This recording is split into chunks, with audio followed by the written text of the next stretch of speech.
కడప నగరంలో అర్ధరాత్రి భర్త చేతిలో భార్య దారుణ హత్యకు గురైంది. ఇద్దరి మధ్య మనస్పర్ధలు ఈ హత్యకు కారణమని తెలుస్తోంది. బంధువుల కథనం మేరకు వివరాలు ఇలా ఉన్నాయి.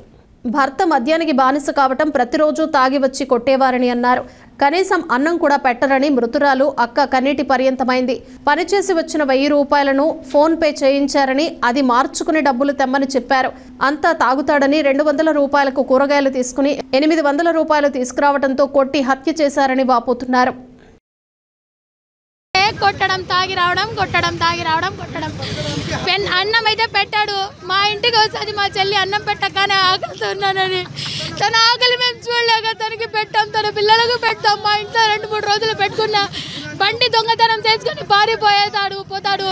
యాడంటే ఆడ తాగి పడిపోతే తీసుకొని వస్తుంది. ఆటోలో పోయి తన పిల్లలు బావ నాన్న కావాలని ఎంత సహించింది మా చెల్లి. ఎంత కారణం ఏం లేదు సార్. పని చేసినాడు, 1000 రూపాయలు ఫోన్పేలో వేసినాడు. వేసి తాగే అలవాటు. ఆ 1000 రూపాయలు ఫోన్పేతో ఎవరితో కొట్టి తీసుకొని రమ్మన్నాడు. ఆ 1000 రూపాయలు తీసుకుపోతే అంతా తాగేస్తాడని 200 కూరగాయలు తీసుకొని 300 తన చేతికి ఇచ్చింది. 500 ఇంకొక అక్కకి ఇచ్చింది. మా పిల్లలు ఈ 2 రోజుల నుంచి ఏం తినలే అక్క, ఈ 500 నీ దగ్గర పెట్టుకోరే, పొద్దున వచ్చి తీసుకొని పోతాను, 2 రోజులైనా మా పిల్లలు కడుపు నిండా తింటారని పెట్టి వచ్చింది. మిగతా 500 ఏం చేసినావు, 1000 రూపాయలు కూడా ఖర్చు చేసేసినావా అని కొట్టినాడు. కొట్టడానికి కూడా 9 గంటలకి సుత్తి తీసినాడు. నవ్వి పక్కన పెట్టేసినాడంట పాప చూస్తానని. హోంవర్క్ రాస్తూ ఉంటే సడన్గా కొట్టేసినాడంట.